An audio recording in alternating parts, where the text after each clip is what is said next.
Sahana Vavatu Sahano Bhunaktu Sahaviryam Karavavahai Tejasvinavadhitamastu ma Vidvishavahai. Om Tisha.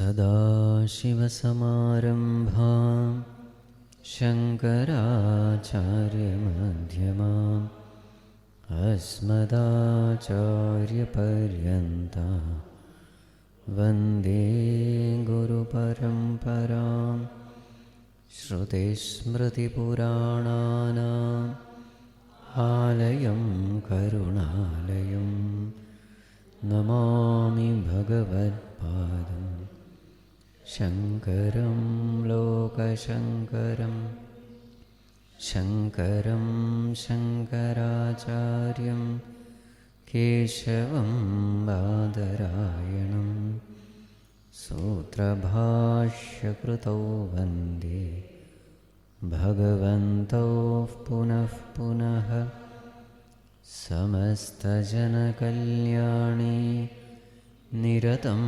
Karunamayam Namami Chinmayam Deva Sadgurum Brahma Vidvaram Sadgurum Brahma Vidvaram.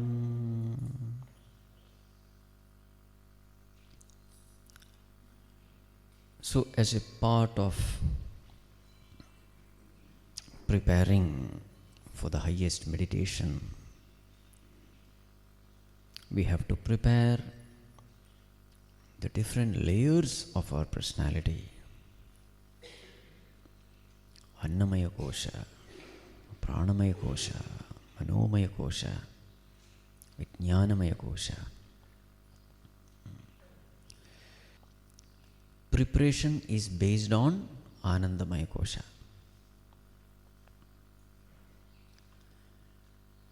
All the koshas, the four koshas, there should be ānanda. So when a body is healthy, there is a special ānanda. There is a bhoga-ānanda, there is a yoga-ānanda. When you eat spicy food, there is ānanda. You can't say there is no ānanda. But when you discipline yourself, when you resist bhoga, when you do yoga, there is a higher ānanda. Yoga-ānanda is always higher than bhoga-ānanda. Bhoga-ānanda is initial pleasure, final pain. Yoga-ānanda is initial pain, final bliss. Right? If you can resist that initial temptation, then you are fit for final liberation. So this is true at all levels, at all layers of personality. So it is this higher ānanda which inspires us to do yoga. The higher ānanda is more fulfilling. The higher ānanda is more lasting. It's a long-lasting one. It is a fulfilling one. It is a defect-free one. So now we are into Manomaya kosha. So how to have a healthy mind, a mind filled with noble virtues, noble emotions. Such a mind is a healthy mind. So what are the important emotions we must cultivate? Number one humility. Number 2, gratitude. Number 3, compassion. Number 4, confession. Number 5, devotion. The first one is not humiliation, it is humility. You want everything shun. So, okay, humiliation.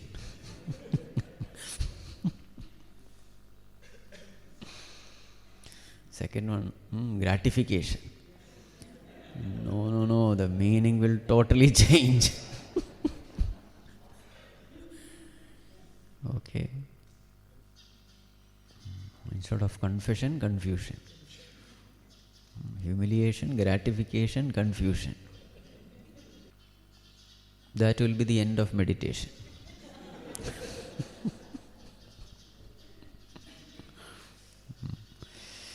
Okay.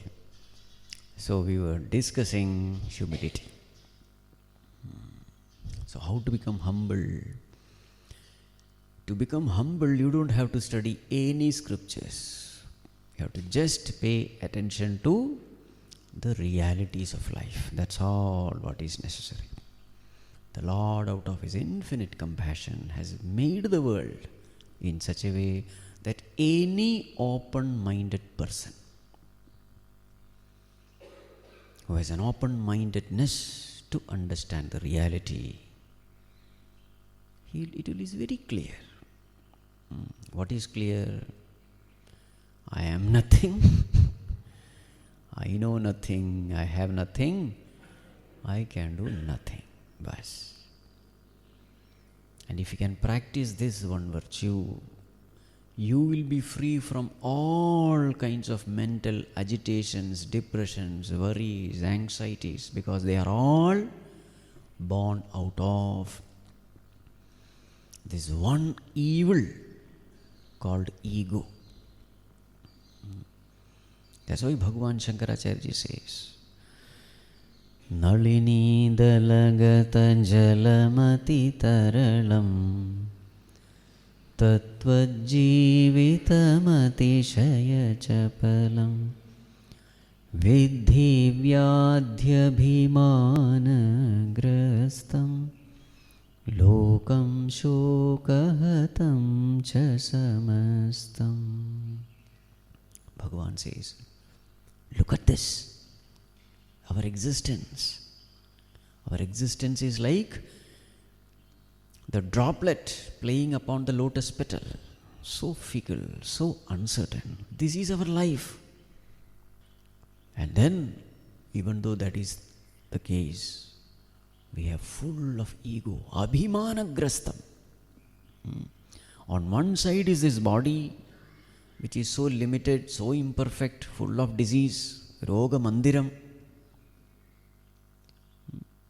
So physical body, full of disease, full of imperfection. Mind, full of ego, abhimāna. Vidhi, vyadhi, abhimāna grastam. The mental diseases are called ādhi. The physical diseases are called vyadhi.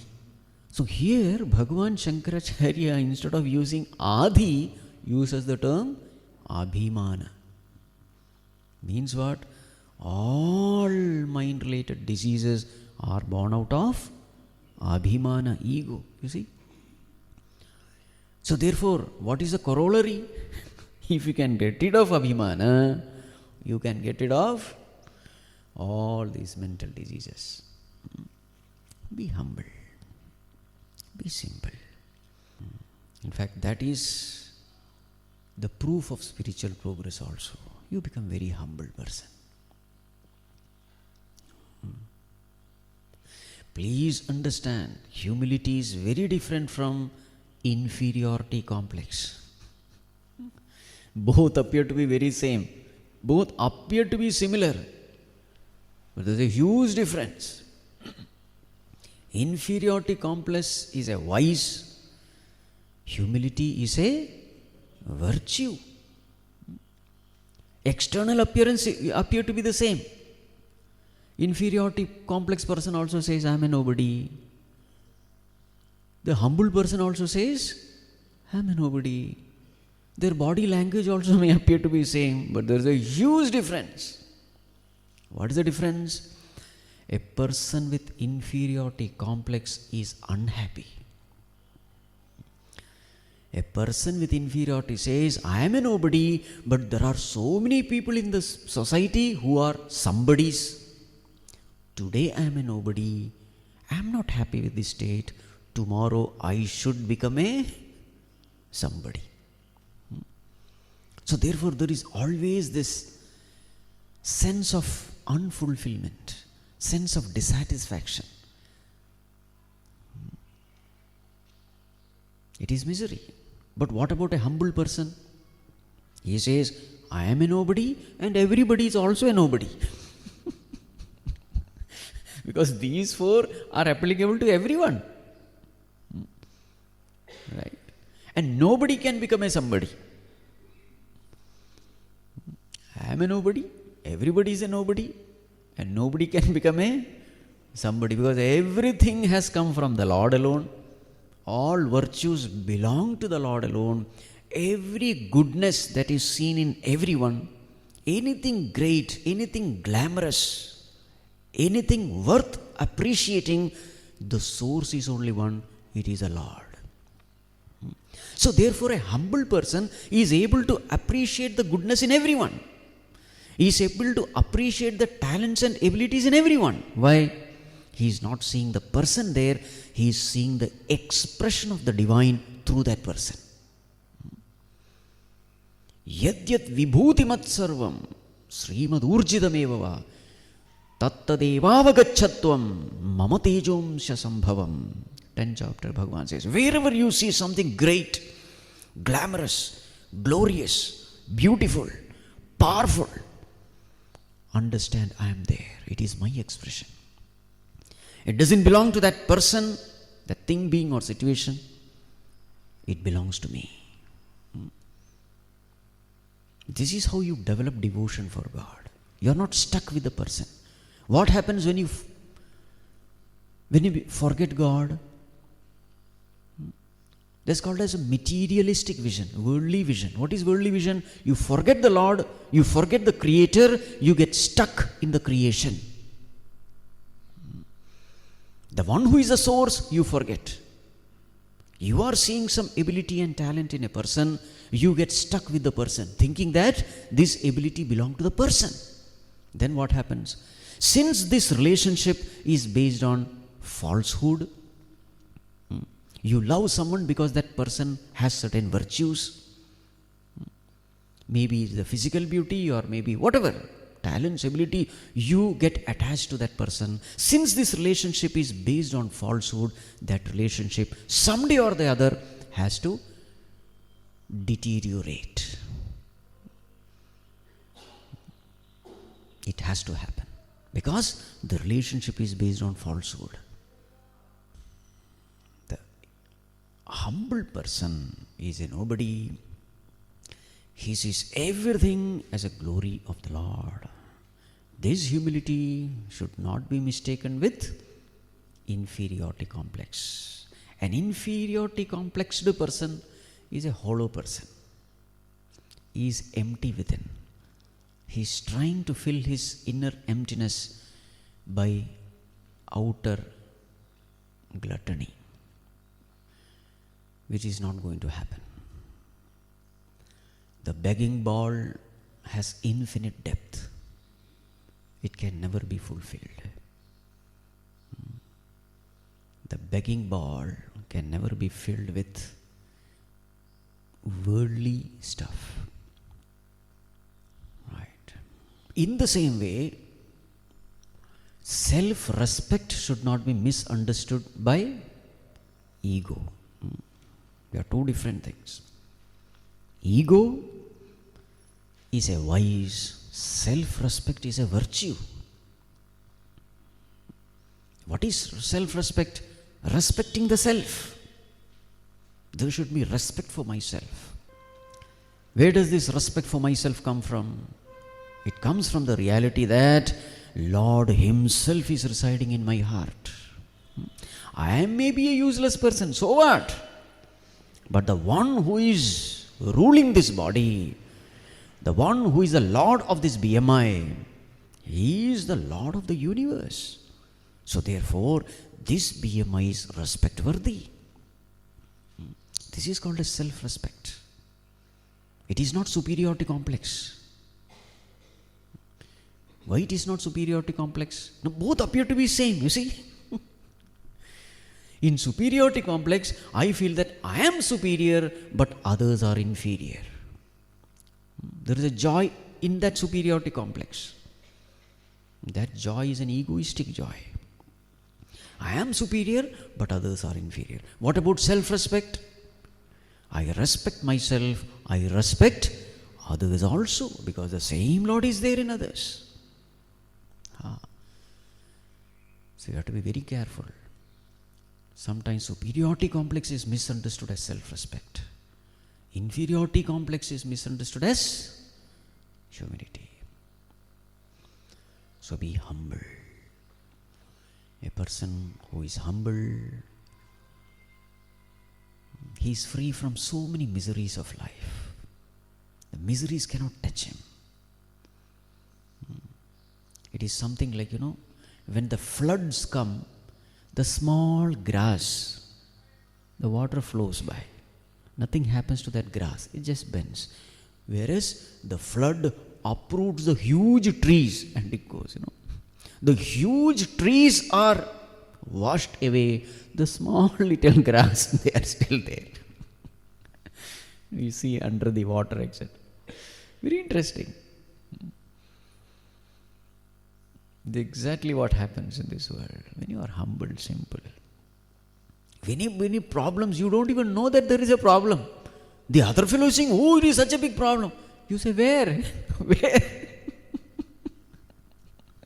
A humble person doesn't see the problem. An egoistic person makes a problem out of every little situation.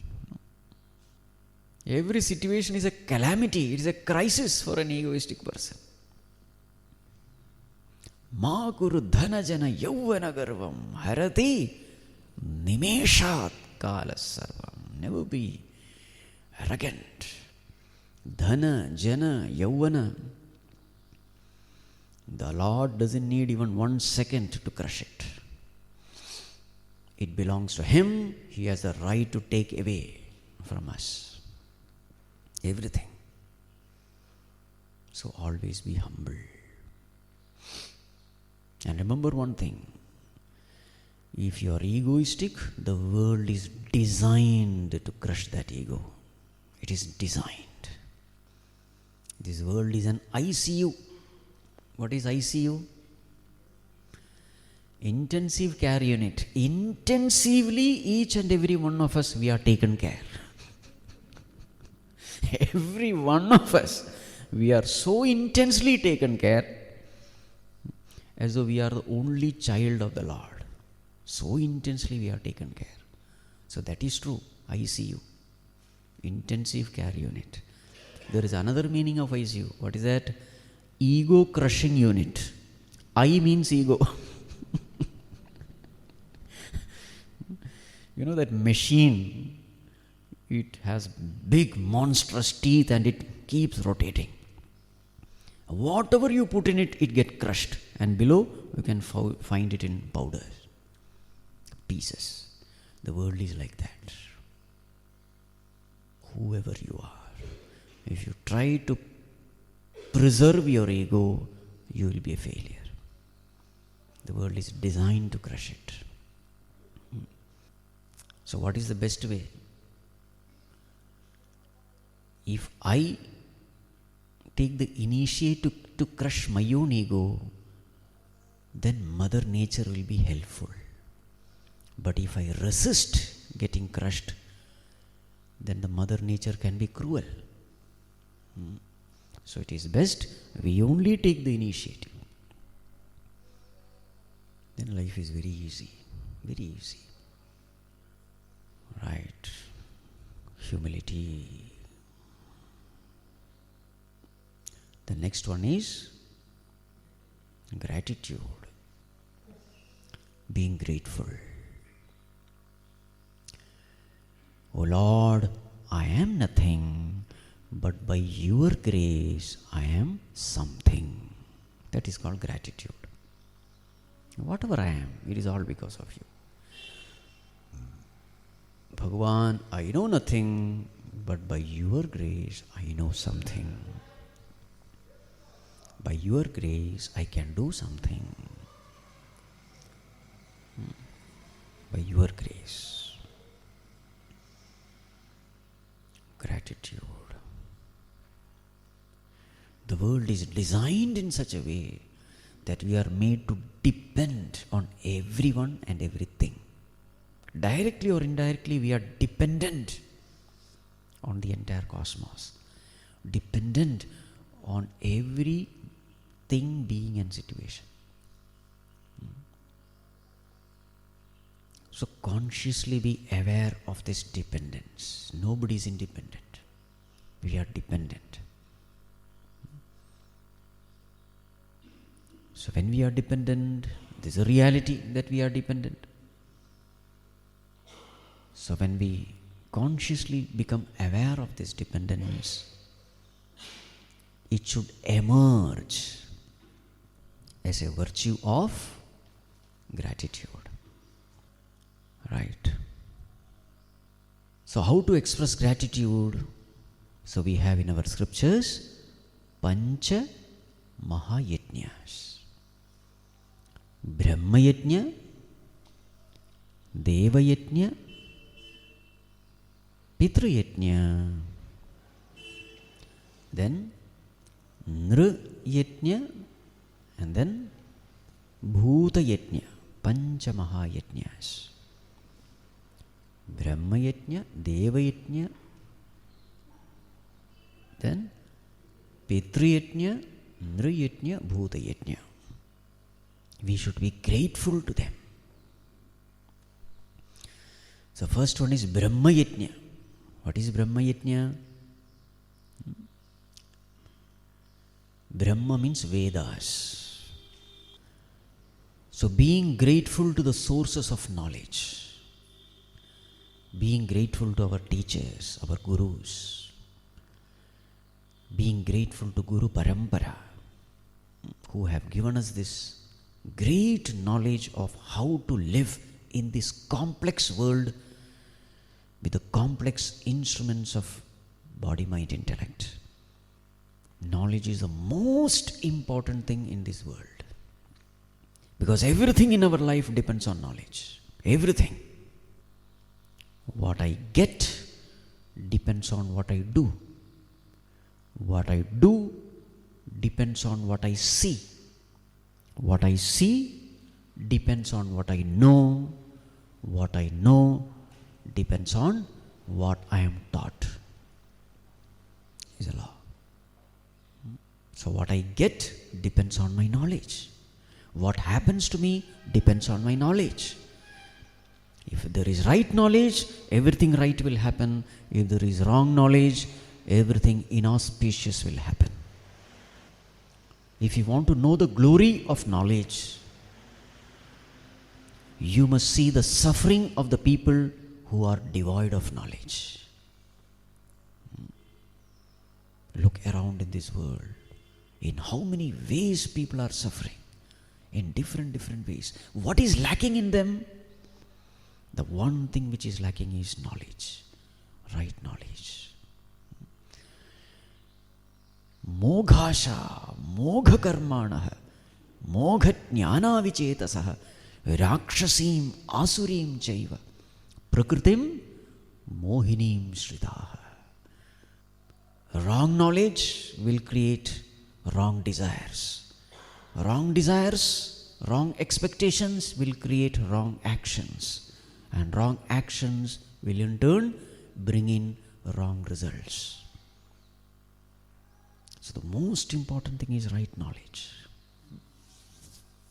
Even in the world also it is true. Some few years back this report came. Some 5-6 children died. They were playing something. One fellow hit the ball, cricket. The child went there. There was a wire there. He just caught the wire. electrocuted. It was a live wire, broken. The fellow died. Another fellow came. He saw this fellow, he touched him, gone. Second boy also dead. Third fellow came, gone. 3, 4 children, tack. Then a person came. He saw this. He understood this is an electric wire, live wire. Immediately he took one big stick, removed them. By then it was too late. So what was the mistake? Death came because of what? The child saw the wire. But the child did not see the electricity in the wire. Why the child did not see the electricity? Because the child did not know about electricity. Why the child did not know about electricity? Because the child was not taught about electricity. You see? You get what you do. You do what you see. You see what you know. You know what you are taught. The fellow with the stick, what did he see? He saw electricity, not with his physical eye. Electricity cannot be seen with the physical eye. How did he see? Jnana Chakshu was there. The eye of wisdom.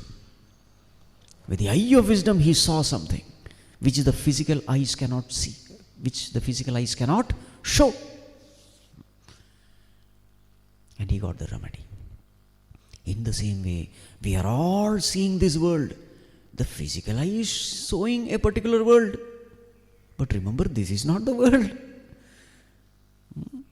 The world has to be seen with the eye of wisdom. And that is that third eye, the eye of Lord Shiva.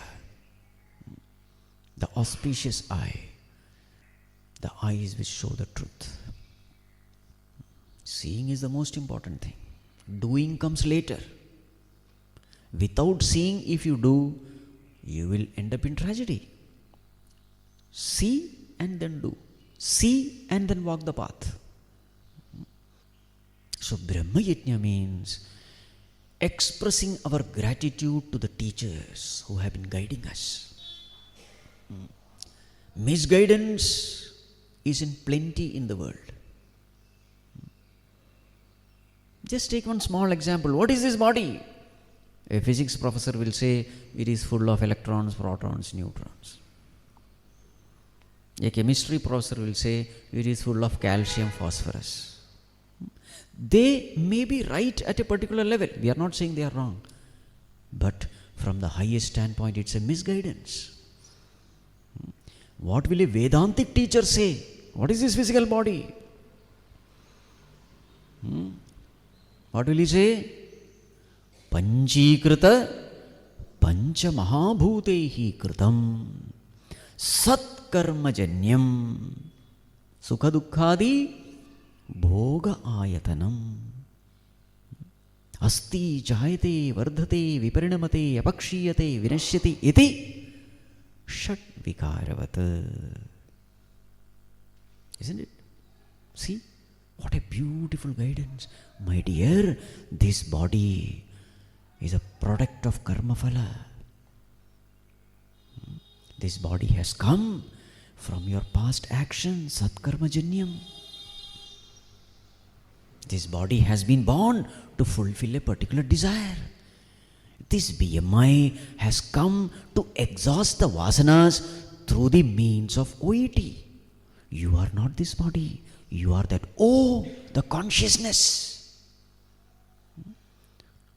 You have come here not to get some, education, get married, children, grandchildren. No. That is not the purpose.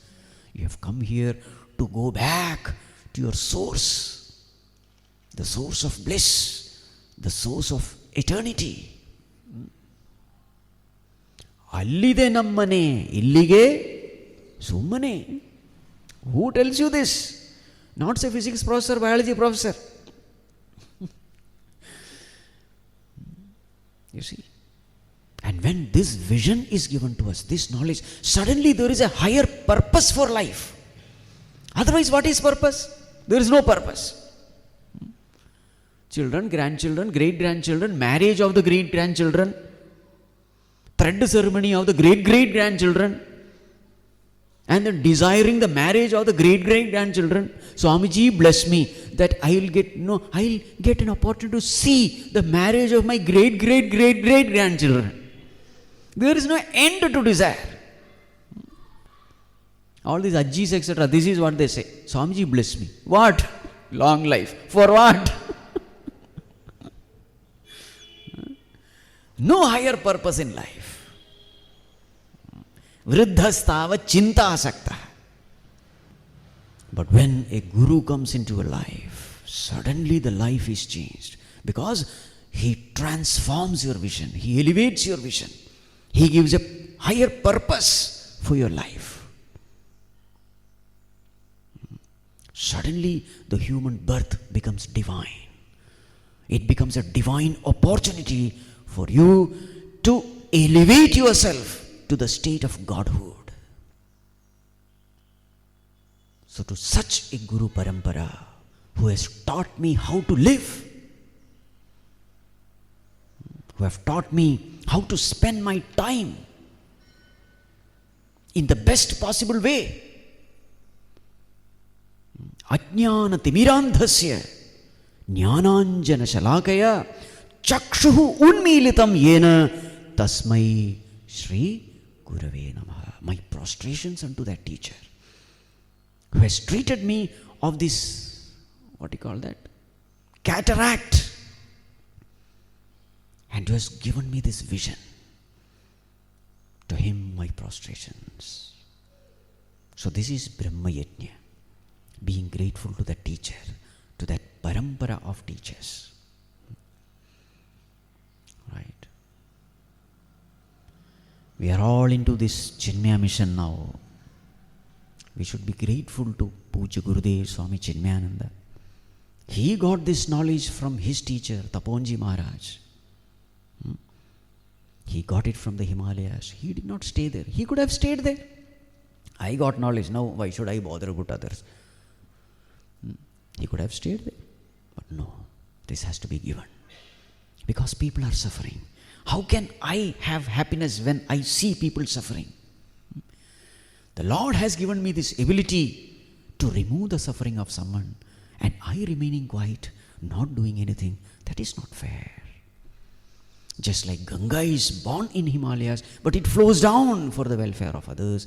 In the same way, I should come down from this Himalaya to wipe the tears of others. So with this attitude, Gurudev came down. And thus, Chinmaya mission was born. You see? And thus, we are all receiving this knowledge. A Jnana Ganga is flowing. So what should be our attitude towards this Guru Parampara? Attitude of gratitude. To the extent you are grateful, to that extent the cosmic forces will ensure that you gain knowledge also. To the extent you are ungrateful, knowledge flow will be blocked. These are all laws of life. This is called as Brahma Yajña, being grateful. Whatever we can, we must do to ensure that this flow, this parampara is kept alive. The knowledge of Bhagavad Gita, this knowledge was given by Bhagavan to Arjuna 5,000 years back. Even today it is flowing. Why it is flowing?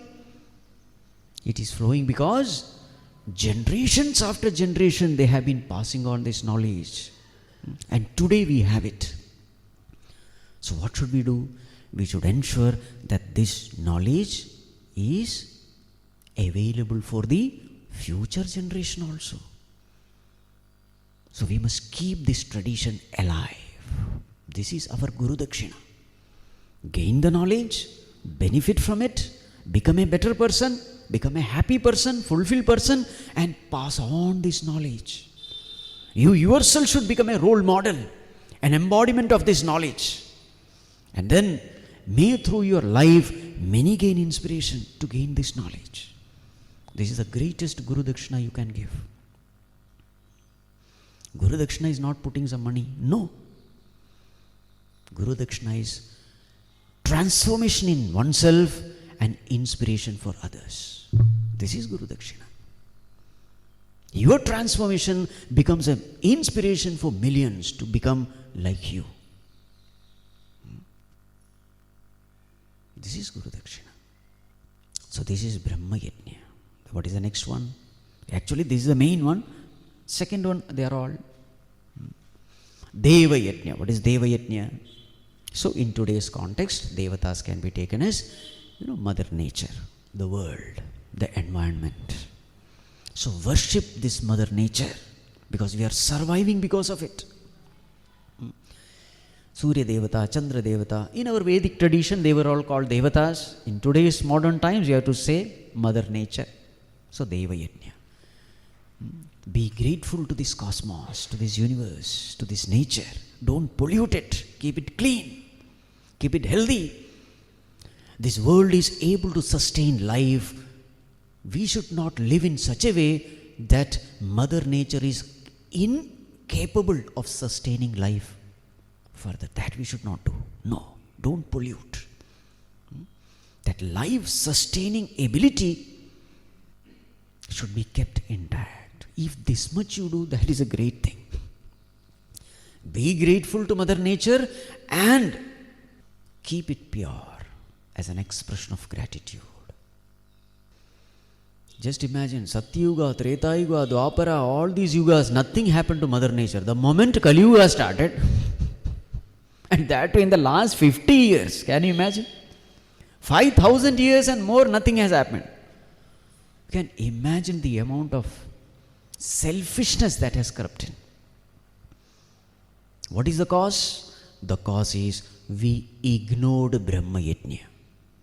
Let it be clear. The moment you ignore right knowledge, destruction is guaranteed. That's why in our prayer, we are praising Brahmanas. Brahmanas santu nirbhayaha. In our prayers also we say, oh Lord, see to it that Brahmanas are protected. Why? Brahmanas are the sources of knowledge. Only when a society is guided by people of knowledge, only then the society is safe. Remember, Brahmana doesn't mean a Jati Brahmana. Just because you are born in a family of Brahmana, you don't become Brahmana. Janmana jayate Shudraha. Everyone by birth, they are Shudra only. Whoever you are. Then who is a Brahmana? The Brahmana is the one who has Brahmajnana, the knowledge of the Vedas. One who is living this knowledge. And thus, he is expressing this knowledge through virtues of life. Such a person is a true Brahmana. Such Brahmanas should be on top. You must give total power to such people. Power should be given to those who have knowledge. Then that power is perfectly utilized. Then that wealth is perfectly utilized. Then society is safe, world is safe. What is the tragedy today? Shudras have become the king. I am not talking of Jati, please understand. Shudra means what? A person who has no knowledge about life, about scriptures. When such people come on top, destruction is guaranteed. That is what is happening in Kali Yuga, and that is what has been predicted in Bhagavatam also. Kali, he is in the Shudra Vesha. He is kicking the cow. That is the symbolic representation. Kicking the bull, etc. That's what happens. What is the understanding of a Shudra? Shudra says, if money is there, happiness is there. Money is happiness. Comfort is happiness. Materialistic pleasure is happiness. If such a fellow becomes a king, what will happen? Trees will be indiscriminately cut. The rivers will become polluted. Isn't it? The one who says happiness is outside will destroy the outer world. Such a person should never be made the king.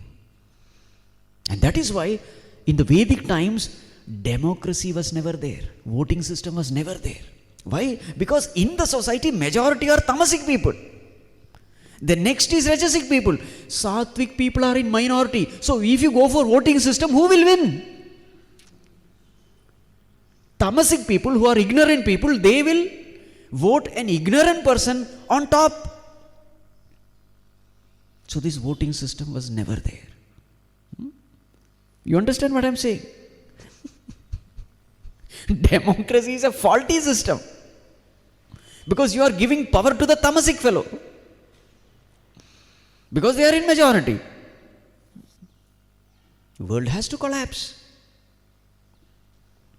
You see, to the extent we deviate from the Vedic culture, problems will increase. To the extent we follow the path given by the rishis, we will be blessed. We will not be able to change the world. At least let us try to change ourselves. This is all we can do. You can't change the yuga, the outer yuga, but the inner yuga can be changed. In my heart, I can have Satya Yuga, though I am living in Kali Yuga. This is possible. Deva yajña. The third one is Pitru yajña, being grateful to our parents, our ancestors, being grateful, remembering their sacrifices. They may have lot of weaknesses, shortcomings, etc. Even then, I am whatever I am because of their sacrifice. So therefore, they have to be treated well. It is my duty, it is my responsibility to take care of my parents. The concept of old age home was never there in India. Why? But children have to take care of the parents. Just like parents have to take care of their children, the children, when they grow old, they have to take care of their elderly parents and thus receive grace and blessings from them. What happens when you take care of your parents, your grandparents, etc.? They shower their grace and blessings. This grace and blessing is absolutely essential for our welfare and well-being. So you must win their hearts through our service, through our love, through our reverence. Such a person who has received their grace and blessings, nothing bad will happen to them. They are protected. Dharmo rakshati rakshitaha. Pitru yajña. What is the next one? Nru yajña. That we will take in the next class.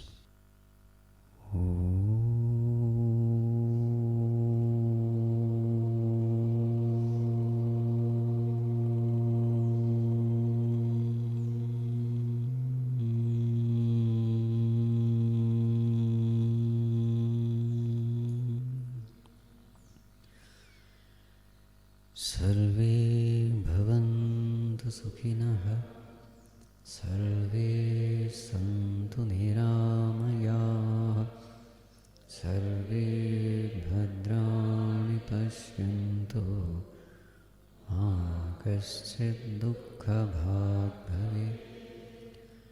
Asato ma sadgamaya, tamaso ma jyotirgamaya, mrityorma amritam gamaya. Om Shanti Shanti Shanti. Hari Om Shri Gurubhyo Namaha. Hari Om.